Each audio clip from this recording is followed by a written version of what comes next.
আমরা বাংলার যে নাটক, বাঙালির যে নাটক, এবং বিশেষ করে মাইকেল মধুসূদন দত্ত লক্ষ্য করে বলেছিলেন যে অলিক নাট্যরঙ্গে মজে লোক রারে বঙ্গে নিরখিয়া প্রাণের নাহি সয়।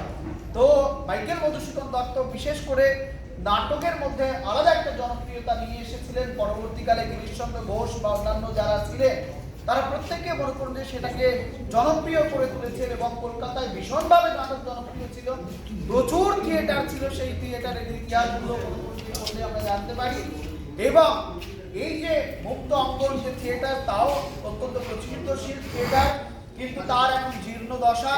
এই জীর্ণ দশাকে ফিরিয়ে আনার, মনে করুন যে জীর্ণ দশা থেকে সজীব দশায় ফিরিয়ে আনার দায়িত্ব আমাদের প্রত্যেকের।